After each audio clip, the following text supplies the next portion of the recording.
A paz do Senhor, minhas queridas do Ruth Companheira. É uma alegria muito grande estar com vocês aqui mais uma vez para falarmos da palavra de Deus. E dessa vez vamos falar do livro de Números, capítulos 6, 7 e 8. E vamos começar falando do capítulo 6. A lei do nazireado. A forma em que os nazireus levavam a sua oferta a Deus através do sacerdote. Quem eram os nazireus? Nazireus, uma palavra nazir do hebraico, que quer dizer separado ou consagrado. Eram homens e mulheres que no Antigo Testamento faziam um voto voluntário e temporário de consagração total a Deus. O foco deste capítulo é a consagração, detalhando o voto desses nazireus, do nazireu, que é separação do pecado. Fala da abstinência do vinho, ou seja, do vício em bebidas alcoólicas.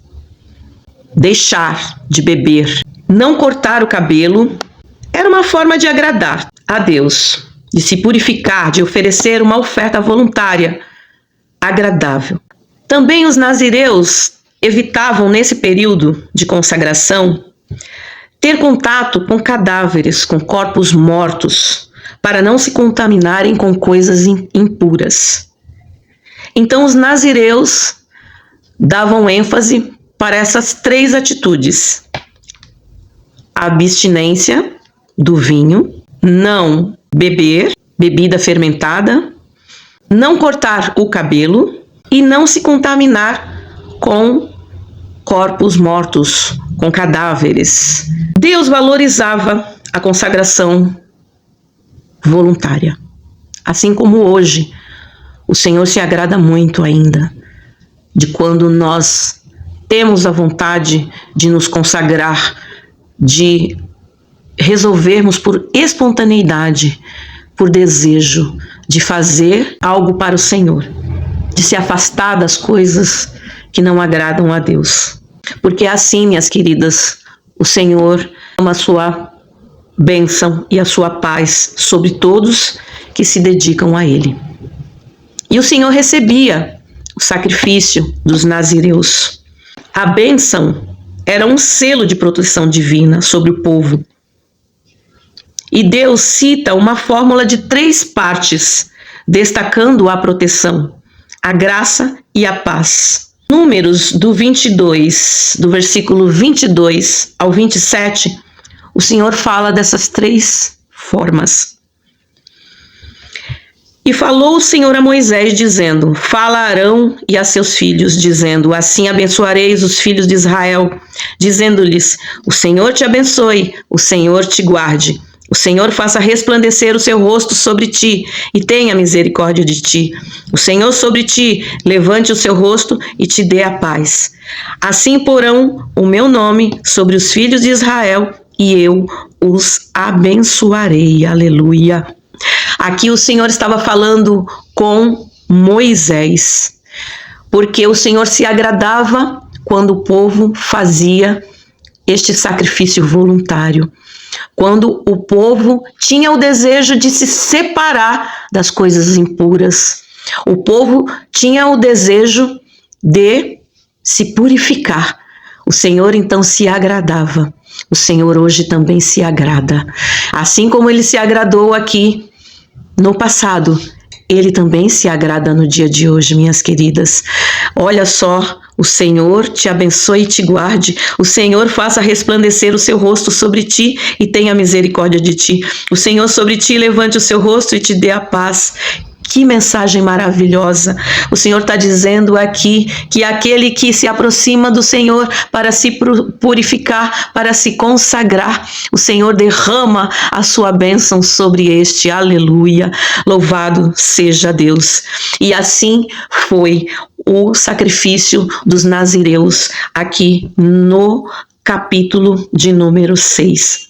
Mas aqui o Senhor também fala, o princípio hoje é apresentar ao Senhor uma consagração de coração. Aqui o Senhor está nos convidando nos dias de hoje, minhas queridas, a apresentar ao Senhor uma consagração de coração. Assim como os nazireus apresentavam ao Senhor esta oferta agradável, hoje, nos dias atuais, nós precisamos nos consagrar e apresentar uma oferta agradável ao Senhor, aquela oferta que vem de coração. Não é uma oferta forçada, não é uma oferta indesejada, mas é uma oferta de coração, em agradecimento, em gratidão ao Senhor por tudo o que Ele tem feito por nós. Aleluia! E assim, minhas queridas, nós terminamos aqui o capítulo 6. Vamos entrar agora no capítulo de número 7, onde o Senhor vai falar das ofertas dos príncipes. O versículo 4 e 5 do capítulo 7 nos diz assim, que Deus fala com Moisés para distribuir as funções para as 12 tribos e ungir cada uma delas para o serviço da obra de Deus. As 12 tribos. As 12 tribos foram separadas, foram organizadas com um propósito de expandir o reino de Deus, com um propósito de levar a mensagem do Senhor para o povo. As 12 tribos, então, nesse capítulo 7, nos fala que eles ofereceram ofertas ao Senhor através de sua dedicação do tabernáculo e do altar.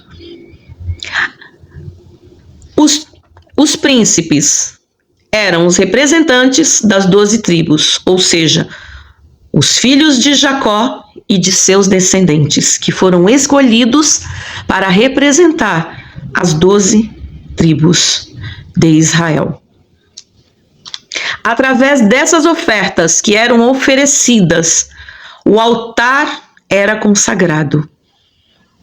Daí então vemos a importância dessas ofertas, a importância da consagração.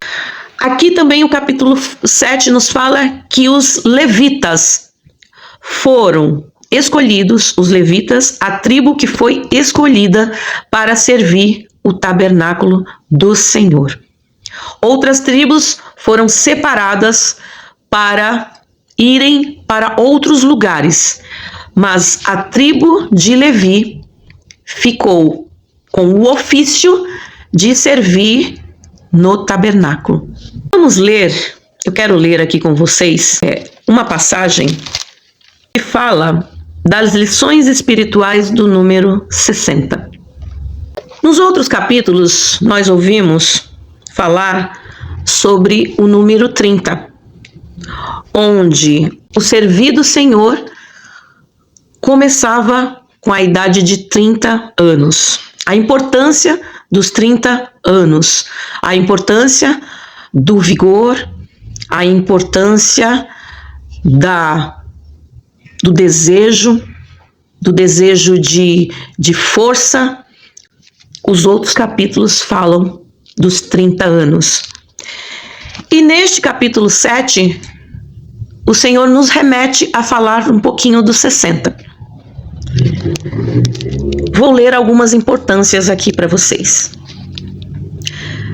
Nesse texto sagrado, por 3 vezes o número 60 é mencionado.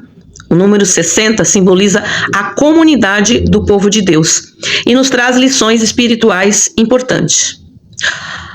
Os 12 príncipes de Israel, representando a totalidade da comunidade do povo de Deus. Então, nesse período, as 12 tribos, ela totalizou como uma comunidade. A família de Deus representava todo o povo de Deus, onde foram divididas, cada tribo com a sua função. Estas tribos ofertaram para a expiação e o sacrifício pacífico, com 60 carneiros, 60 bodes e 60 cordeiros. O número 60 nos transmite também a ideia da unidade que deve existir entre o povo de Deus. Um só pensamento, um só objetivo, uma só união.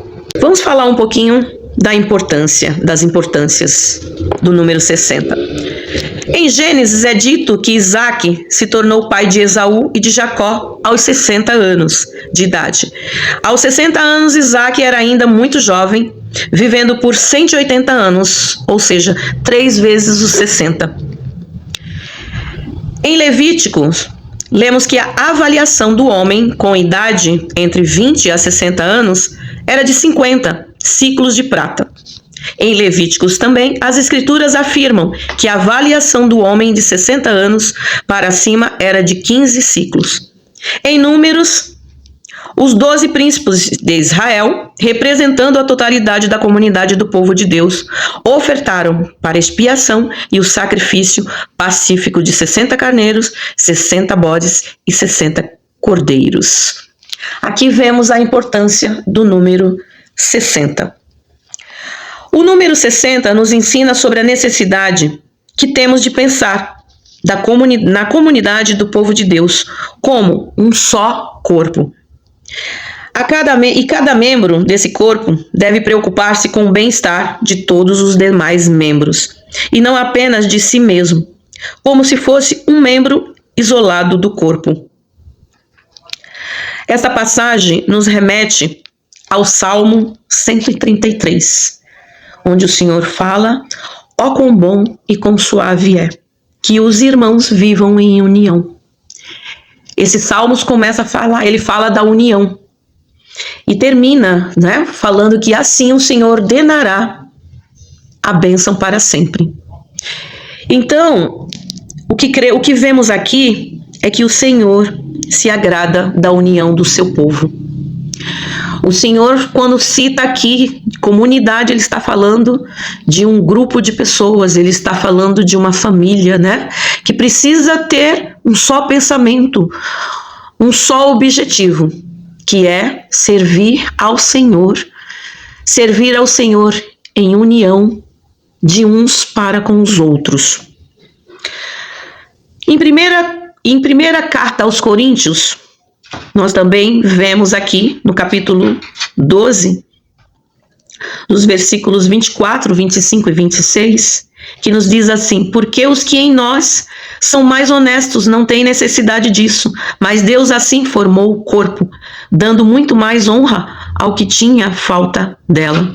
O corpo, a comunidade do povo de Deus é um corpo, o corpo de Cristo. Aleluia. É isso que o Senhor está falando aqui. E o versículo 25, para que não haja divisão no corpo, mas antes tenham os membros igual cuidando uns dos outros. O que o Senhor está querendo dizer aqui, que nós não devemos pensar só em nós. Nós devemos olhar as necessidades dos que estão ao nosso redor. Nós devemos ter atenção, procurar saber quem está precisando de alguma ajuda, quem está necessitando de uma atenção maior, quem está precisando de uma palavra de apoio, um conselho. Precisamos perceber isso. Esta palavra nos remete a isso.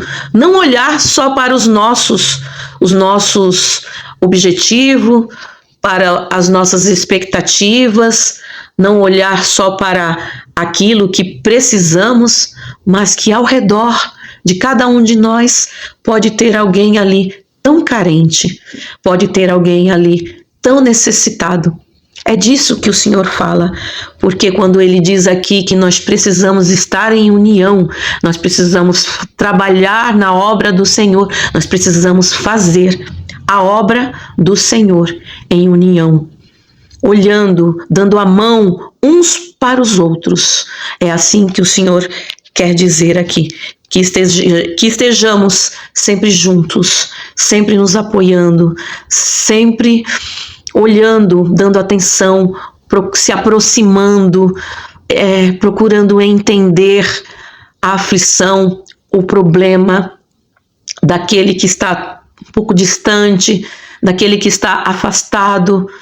E assim nós vamos estar cumprindo a palavra do Senhor. Oh, quão bom e quão suave é que os irmãos vivam em união.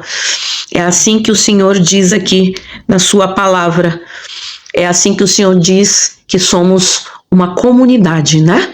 Uma comunidade, que somos o povo de Deus. Aleluia. Vou falar do capítulo 8. Capítulo 8, ele nos fala sobre as lâmpadas. Como devem ser acesas as lâmpadas, e fala da consagração dos levitas.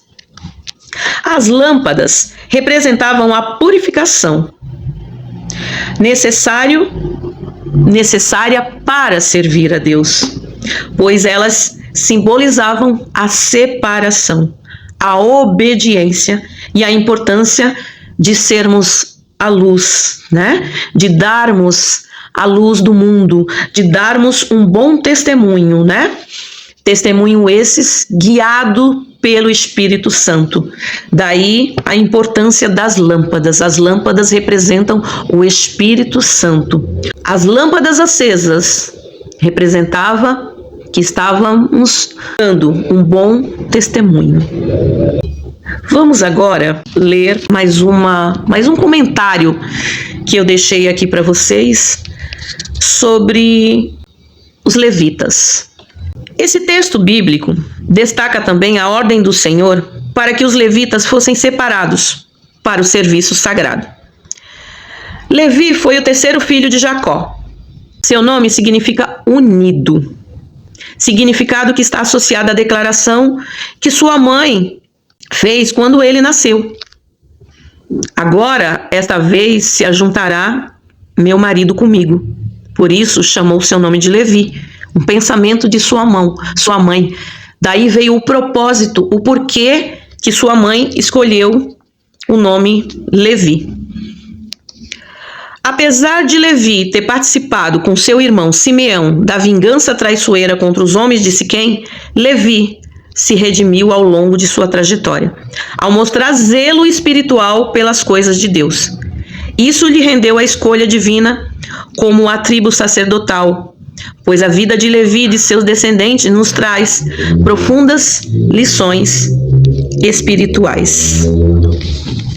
Aprendemos por meio da vida de Levi que Deus muda a nossa sorte para melhor e escreve uma história de bênçãos para todos aqueles que se mostram zelosos para com ele. E agora sobre a nova aliança. Somos os levitas, separados pelo Senhor para uma grande obra. Se no passado eles tinham Arão como sumo sacerdote, no presente, hoje, nós temos Jesus Cristo, o nosso sumo sacerdote celestial e eterno. Aleluia! Esta aliança hoje, vejam só, ela foi preparada através do Senhor, através do sacrifício, do sangue derramado na cruz do Calvário por Jesus, pela minha vida, pela tua vida. Aleluia! E aqueles hoje que aceitam a Jesus como seu Salvador, aleluia, eles então fazem parte da aliança. Aleluia! E hoje quem são os levitas? Somos nós, o povo zeloso de boas obras. E precisamos ter essa consciência. Precisamos entender que fazer a obra do Senhor, servir ao Senhor com amor, com alegria, se dedicar para as coisas de Deus, abrir um espaço na nossa agenda sempre para as coisas de Deus é muito importante. Assim, nós seremos muito abençoados, como o Senhor falou lá no capítulo 6, quando o Senhor falou do sacrifício agradável, da oferta agradável. Que linda mensagem do livro de Números, do capítulo 6, dos versículos 22 ao 27. Leia com atenção na sua casa, minha querida. Então, nós aprendemos aqui como era o ofício dos levitas. E hoje, o Senhor também nos fala que nós temos um ofício a seguir, que nós temos um ofício a cumprir, que é nos consagrar, que é oferecer sacrifícios. No capítulo 6, o Senhor nos fala de nos separar daquilo que nos contamina, daquilo que nos afasta de Deus, e fazermos um jejum.